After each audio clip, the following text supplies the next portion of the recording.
Levítico 25:11.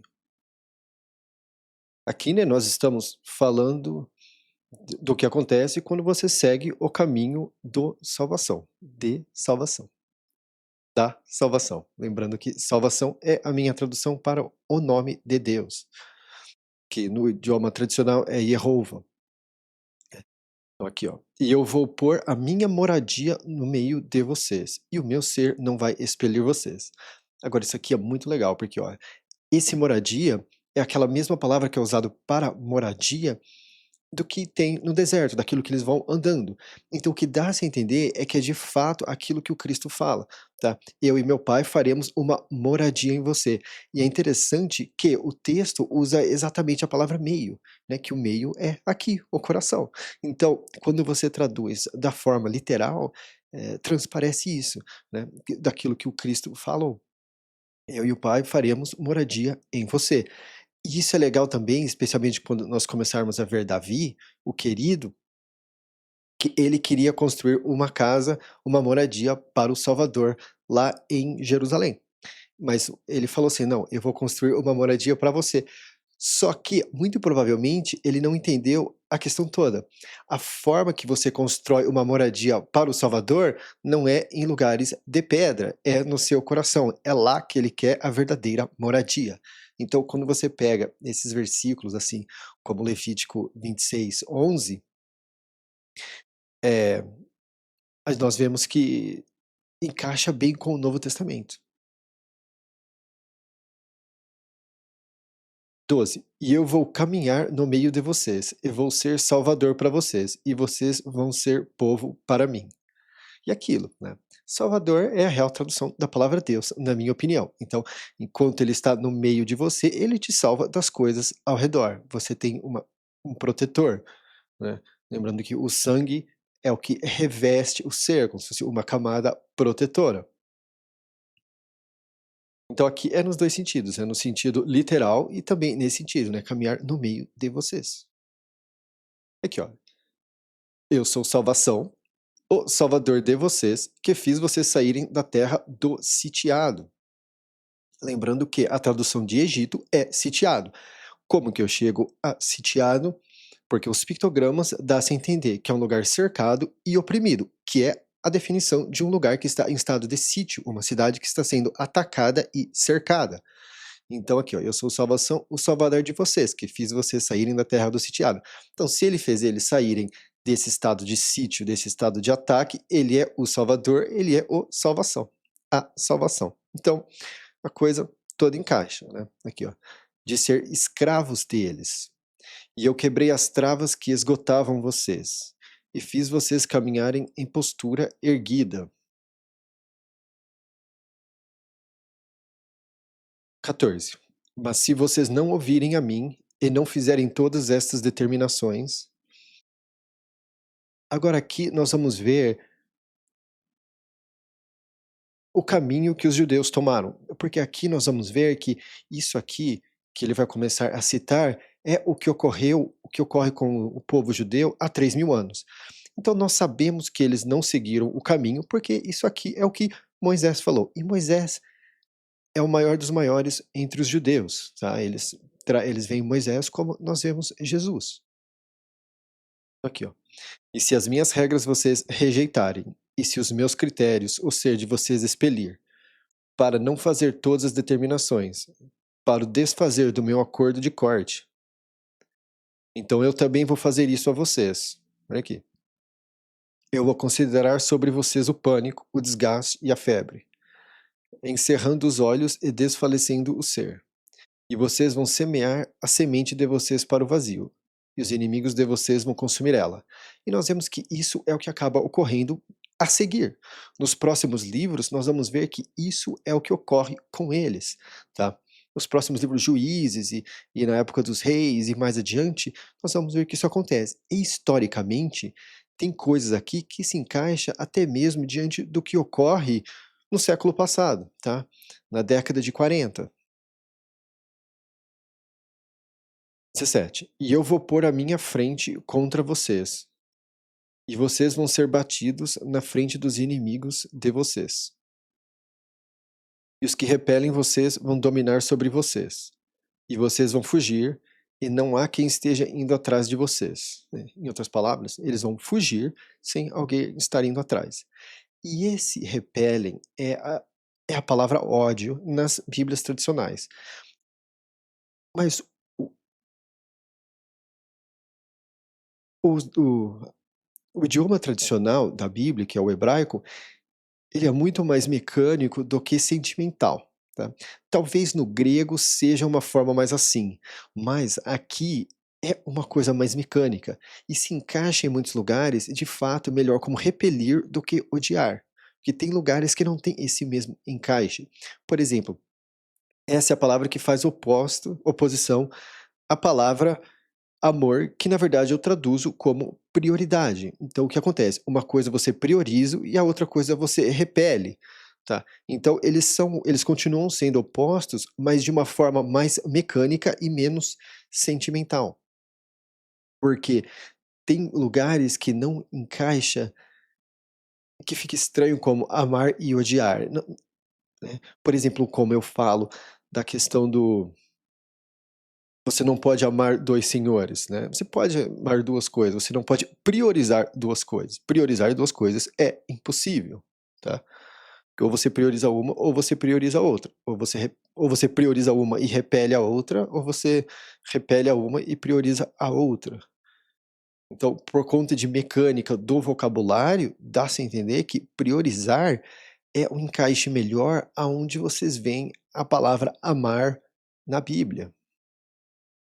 E de fato funciona assim, tá. Muitas vezes os casais começam a sentir que o outro não ama mais, porque não prioriza mais. E se até estas vocês não ouvirem a mim, então eu vou adicionar a disciplinar vocês. 7. Sobre os erros de vocês. 7 também é a palavra para juramento, tá. É aquilo que eu falo do que significam os números bíblicos, não porque tem toda uma numerologia, não, porque eles são simplesmente palavras também, tá. Então, a mesma palavra que é usada para 7 é usada para juramento, então, tá. Por isso que eu comecei a colocar a tradução da palavra dos números em parênteses. E aqui, ó, essa palavra erro, ela das tradicionais, ela vai estar como pecado, né, tá. Ela está como pecado nas traduções tradicionais, mas eu, na minha opinião, é errado chamar de pecado, porque primeiro porque o vocabulário do grego dá-se a entender que é algo que você simplesmente errou. É usado dessa forma em esportes no grego, por exemplo, de arco e flecha, tá. Você não falaria: "Ah, ele pecou a flecha", ele fala: "Ele errou a flecha", tá. Então é muito mais e o que acontece? Por conta da nossa cultura ter poluído essa palavra pecado, como, pecado é qualquer coisa que tecnicamente é errado, mas não é. É assim que as pessoas tratam. É pecado jogar comida fora. Não é pecado jogar comida fora. Primeiro que a palavra pecado não está na Bíblia real, a palavra seria errado, né? Você pode falar, é errado jogar comida fora. Faz até mais sentido, pelo menos, do que isso, né? Mas as pessoas acabaram usando o pecado para coisas que não são errados aos olhos das pessoas, mas aos olhos do Salvador, Deus. E não é dessa forma que é, tá? Errar é errar. Então, por conta da poluição da palavra pecado e dela não ser usada fora de contextos religiosos, ela não pode estar aqui. 19. E eu vou quebrar a imponência da força de vocês. E eu vou pôr os céus de vocês como ferro e a terra de vocês como cobre. Agora, isso é muito interessante. Porque para quem que ele fala isso? Para os filhos do persistiu com o grande pastor. Quando que ele fala isso? 3.000 anos atrás. E aqui, eu vou pôr os céus de vocês como ferro. Qual é o nome da arma que hoje defende Israel? O domo de ferro, tá? Então, assim, ó, é, talvez eles escolheram isso, mas se eles escolheram isso, como o nome, por conta desse versículo, seria uma piada de muito mau gosto por questão dos judeus, porque isso aqui é claramente num contexto ruim. da onde eles estão sendo diminuídos, punidos, como se fossem amaldiçoados por conta de não seguir o Deus Salvador. Então, seria muita rebeldia eles usarem domo de ferro por causa desse versículo, tá? É como se estivesse confessando que, não, de fato nós erramos e esse é o nosso, né, essa é a nossa defesa. É meio que esfregar, seria meio que esfregar na cara dele, tá? Então eu acho muito interessante que e é isso. E a palavra ferro, no hebraico, ela é parecido com o nome do nosso país, né, é Barzel, né, que é bem próximo ao Brasil. E é interessante também porque o Brasil é o maior depósito de ferro do mundo, né. Não sei se ele é o maior depósito ou se é o maior exportador, mas é um ou outro. Então isso é muito interessante, porque da onde vem a palavra pau-brasil é da cor do pau-brasil, que também é a cor do ferro. Então, eh, essa é uma sutileza muito interessante de como essa palavra veio a ser usada e aplicada para nós, que somos brasileiros, né, os de ferro. 20. E a capacidade de vocês vai acabar para o vazio, e a terra de vocês não vai pôr a produção dela, e a árvore da terra não vai pôr o fruto dela. E por que que isso tudo acontece? Porque eles não ouvem a ele, não fazem as determinações e rejeitam as regras e os critérios. Então aqui, e se vocês caminharem contra mim em colisão, né, então aqui é bem óbvio, mas nas tradicionais, tá, andar contrariamente para comigo, mas aqui é de fato a palavra colisão, é colidir. Isso é interessante porque quando nós vamos mais adiante, tem um tem um profeta que ele está eu esqueci o nome dele agora, mas ele está andando e ele se encontra, ele dá de frente com um informante de salvação, um anjo do Senhor. Então, quando você chega lá, se você lembra isso aqui, você vê, poxa, ele foi em colisão. Então, uma coisa ela se liga à outra. É por isso que é bom manter o vocabulário o mais literal possível. Aqui, então vamos lá. E se vocês caminharem contra mim em colisão, e não aceitarem ouvir a mim, então eu vou adicionar sobre vocês golpe. 7, juramento, conforme os erros de vocês. Eu acho interessante, porque é como se fosse, né, poxa, uma promessa, eu juro isso, né. E golpe seria nesse sentido mesmo, tá, de uma batida. Qualquer for que seja a forma dela. 22. E eu vou enviar ao meio de vocês a vida do campo. Agora, essa palavra vida, a palavra besta do Antigo Testamento, quando você joga ela a palavra besta do Novo Testamento, quando você joga ela ao Antigo Testamento, ela é igual à palavra vida aqui. É no sentido de um ser vivo, tá? A palavra besta no Novo Testamento, ela foi exagerada ao significado dela, ela foi extremamente sensacionalizada, tá? Não é aquela coisa toda, é uma vida.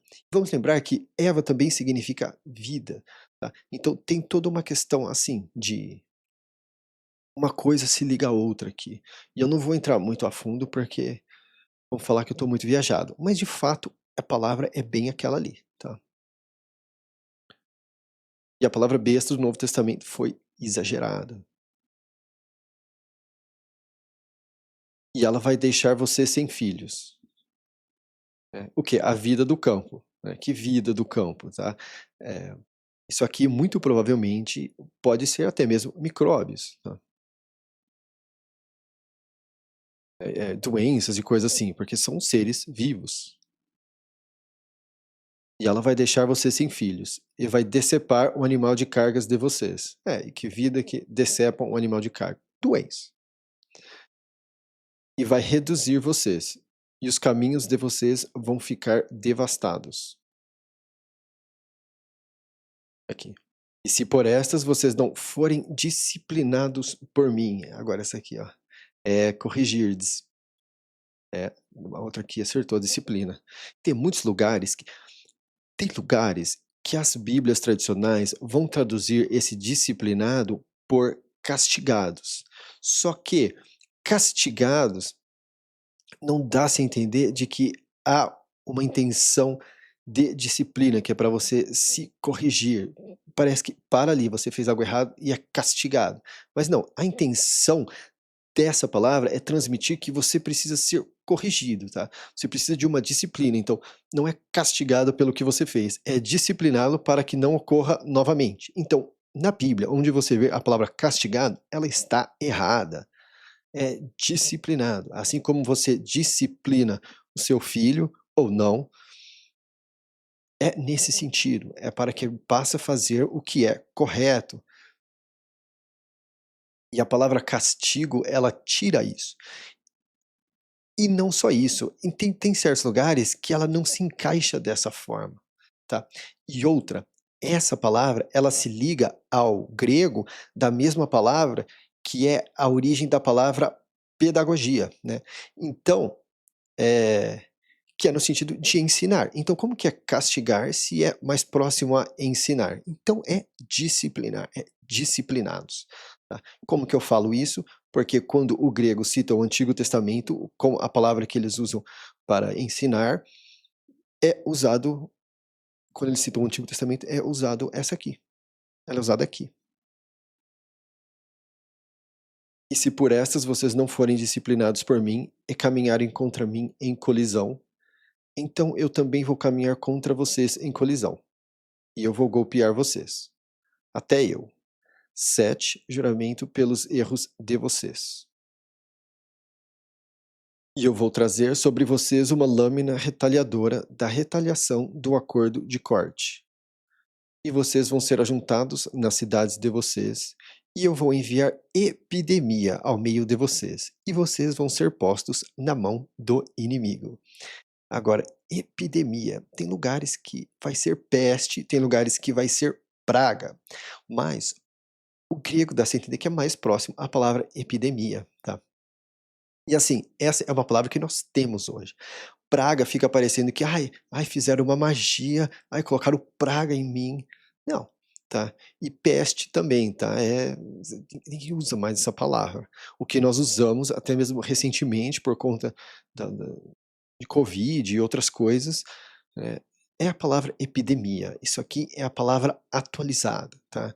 "Ai, não tem epidemia na Bíblia." Tem sim, ela só não está traduzida dessa forma, porque há 200 anos ou 300, quando foi escrito, eles não usavam dessa forma, mas com o decorrer da ciência, começaram a formar mais termos técnicos e universais para essas coisas. Então, epidemia está na Bíblia, só não estava traduzido desta forma.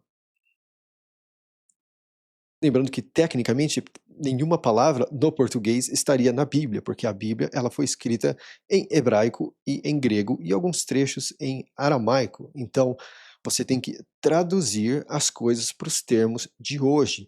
E esse é um dos motivos que eu faço esse trabalho. Várias palavras da Bíblia, muitas não estão corretas na tradução, muitas não são mais usadas e outras, na minha opinião, traduziram mal por conveniência. E essas são as mais tristes. Então vamos lá, 25. E eu vou trazer sobre vocês uma lâmina retalhadora da retaliação do acordo de corte. E vocês vão ser ajuntados nas cidades de vocês, e eu vou enviar epidemia ao meio de vocês. E vocês vão ser postos na mão do inimigo. No meu quebrar da vara do pão de vocês, 10, que significa consolidação, mulheres vão assar o pão de vocês em um só forno, e elas vão fazer o pão de vocês retornar no peso, e vocês vão consumir, e não vão ter satisfação. Agora isso aqui eu vou expor de uma forma bem clara. O pão é a palavra. Quando vocês consomem e não têm satisfação, é quando você está lendo a palavra e não está sendo preenchido, tá? Então, essa aqui é a aplicação, além da aplicação literal da qual o texto dá. É o sentimento de ler a Bíblia e não sentir nada. Quando você está na intimidade do Salvador, muitas vezes você começa a ler e aquilo começa a tomar o seu coração de uma forma bastante íntima, tá? É por isso que eu falo, né, pega um papel, pega uma caneta, deixa num canto, copia um pouco da Bíblia cada dia, se você não confia na minha tradução e no que eu falo, pega uma das Bíblias tradicionais, tá. É muito importante fazer isso. Eu diria que o pontapé para eu começar a fazer isso foi isso, porque eu via que eu começava a escrever e às vezes eu estava escrevendo nome, nem fazia sentido, e eu sentia aquela inspiração pura, né, que é quando você busca o Salvador de coração. Começava a derramar lágrimas, isso eu estava dentro da padaria, às vezes eu estava num lugar assim, e eu tinha que abaixar a cabeça para as pessoas não me verem chorando, mas eu não estava chorando de tristeza, eu estava chorando da completude. E é esse o objetivo, né? É ter esses momentos que te aproximam do Salvador, porque são esses momentos que te aproximam do Salvador que faz você confiar mais nele, porque você ora e aí ele faz as coisas na sua vida e você vê que ele está te dando atenção e aí você começa a confiar mais. Aí confiando mais, você começa a cometer mais coisas a ele e começa a confiar mais. Então você vai construindo a sua confiança, ou como as Bíblias tradicionais traduzem, a sua fé, que eu traduzo como confiança. E aquilo, né, aqueles momentos, eles dão satisfação. 27. E se com esta vocês não ouvirem a mim, e caminharem contra mim em colisão, então eu vou caminhar contra vocês em colisão de fervura, e eu vou disciplinar vocês, até eu. 7. Juramento, pelos erros de vocês. Aqui é pesado, tá? Eu vou ler aqui esse 29 e depois eu vou explicar a exposição do versículo, tá? Então vamos lá. 29. E vocês vão consumir a carne dos filhos de vocês, e a carne das filhas de vocês, vocês vão consumir. E por que que eles consumiam a carne dos filhos? Porque eles estavam em estado de sítio. A cidade estava cercada por um exército que estava atacando, então eles não tinham comida. A única coisa que eles poderiam fazer era comer a carne dos filhos deles, né. Então o que que isso revela? Ao saber que Egito significa sitiado, ele estava demonstrando: "Vocês voltaram ao Egito, o estado seu de espírito, de inspiração está igual o estado do Egito, porque vocês estão sitiado. Quando você está sitiado, você precisa do quê? Do Salvador, do salvação. E por que que é simbólico consumir a carne do Filho? Porque no Novo Testamento, o Filho, que é Jesus, fala: "Comam da minha carne", tá? Então, ao usar esse termo específico, ele conecta a questão de sitiado ser o Egito, deles precisarem do Salvador, salvação, que nós vemos isso sendo falado: "Eu tirei vocês de sitiado, eu sou seu Salvador, eu sou salvação", né. E também isso de comer carne do Filho, então o quê? Buscar o Salvador, salvação, que também é a tradução de Jesus, de coração. Então, esse é um versículo muito mais profundo quando você começa a ir de uma forma analisada, cuidadosa e ao pé da letra. 30. E eu vou destruir as elevações de vocês, e vou decepar os pilares quentes de vocês, e vou pôr os cadáveres de vocês sobre os cadáveres dos rolos de esterco de vocês, e o meu ser vai expelir vocês. Tá. Vou decepar os pilares quentes de vocês. Lembrando que o verdadeiro. Isso aqui sim, isso aqui ocorreu, mas a aplicação disso é que o que dá a entender é que muitas das idolatrias, elas de alguma forma, elas espelham a cruz. Então, o pilar quente seria o quê? O Cristo, quando foi julgado na cruz, seria o fogo na cruz.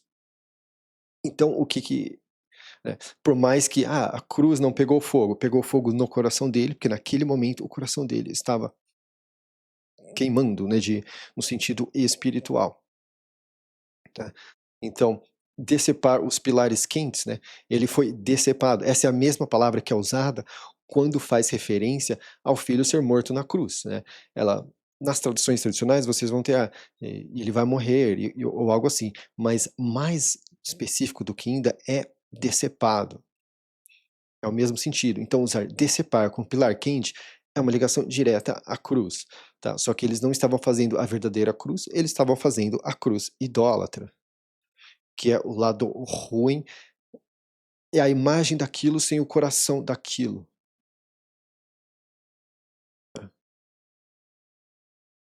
Aqui. E eu vou pôr as cidades de vocês em secura. E por que que vai pôr as cidades em secura? Porque seco, o que tem seco a ver? O Cristo fala, eu sou a água da vida. Então, se a cidade está em secura, eles não estão tendo a água da vida. Jesus significa salvação.